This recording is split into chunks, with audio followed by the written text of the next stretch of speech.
दोस्तों, मैं फिर से एक बार नया वीडियो लेके आया हूँ। मेरा रफ़ीकुल इस्लाम, आप लोग तो जानते ही होंगे। मैं आज जो बताने जा रहा हूँ, कह रहा है सारे मुस्लिम लोगों को जलाना चाहिए, दफनाना नहीं। तो चलिए वीडियो को प्ले करते हैं, उसके बाद में फिर बात करते हैं। भारतीय जनता पार्टी के सांसद साक्षी महाराज की तरफ से, जिन्होंने कहा कि कब्रिस्तान बनाने की जरूरत ही क्या है, हर किसी को मरने के बाद दफना जलाया जाना चाहिए, जैसा हिंदुओं के साथ होता है। हम बात करेंगे कि आखिर इस 2 गज जमीन के लिए ये जंग क्यों छेड़ी जा रही है, और जवाब देने के लिए हमारे साथ खुद हैं बीजेपी के सांसद साक्षी महाराज जी। उनसे बात होगी। और दूसरा पक्ष समझने के लिए हमारे साथ हैं अबू आजमी साहब, जो कि समाजवादी पार्टी के नेता हैं। आप दोनों का हम स्वागत करते हैं, साक्षी महाराज जी और अबू आजमी साहब। लेकिन आइए पहले जरा समझते हैं कि उत्तर प्रदेश में इस चुनावी माहौल में ये नई आग छेड़ने की कोशिश क्यों की गई और कैसे की गई। गांव में अगर कब्रिस्तान बनता है तो गांव में स्मशान भी बनना चाहिए। कब्रिस्तान बनना ही नहीं चाहिए।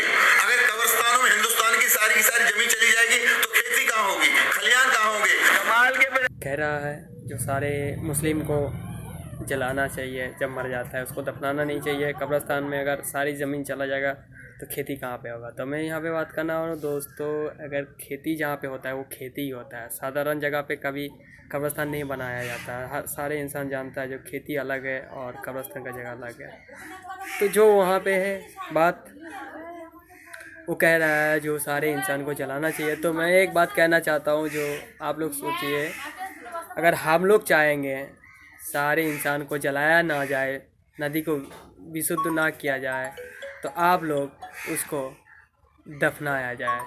इसलिए अगर जलाते हैं तो उसमें समुंदर जो नदी है वो जहरीला होता है, उसका पानी। क्या आप लोगों को कैसा लग रहा है? चलिए फिर वीडियो को प्ले करते, सुन लेते इसकी बात। चलें। प्रधानमंत्री जी हैं, हम तो बात करना चाहते हैं लैपटॉप की और स्मार्टफोन की, और वो बात कर रहे हैं कब्रिस्तान और शमशान की।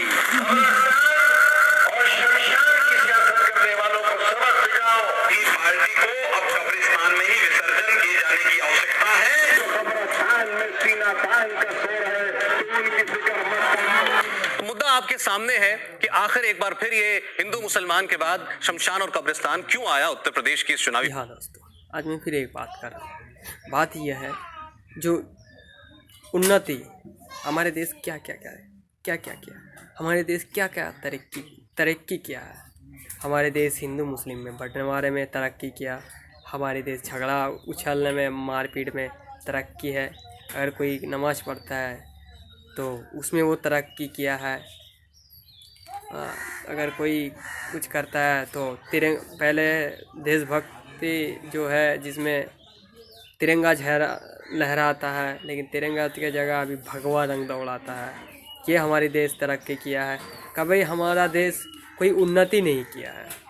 ऐसे सारे देशों से, किसी देश से 40 साल, 60 साल, 50 साल, 35 साल जो पीछे था, वो दोस्तों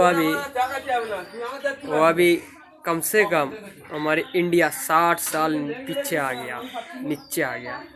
और सब कहता है हमारे देश बहुत आर्थिक में मजबूत है। आप लोग तो देख लिए हैं। चलिए वीडियो को, अभी मैं थोड़ा विदेशों की बात कर रहा हूँ। विदेशों जो कितना आगे निकल गया टेक्नोलॉजी में, कितना उन्नति किया है। आप लोग तो विदेशों में घूमने जाते हैं तो आप लोग को पता है जो हमारे इंडिया कैसा है और विदेश कैसा है। और दूसरी बात, यहाँ पे मैं बात जो कर रहा हूँ, हमारे देश में दंगाई भड़काने में मीडिया सबसे आगे है।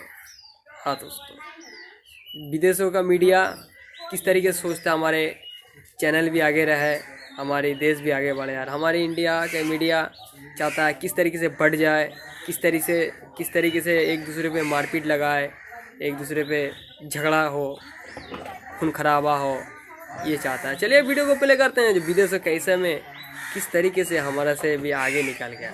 हमारे इंडिया 60 साल पीछे हो गया।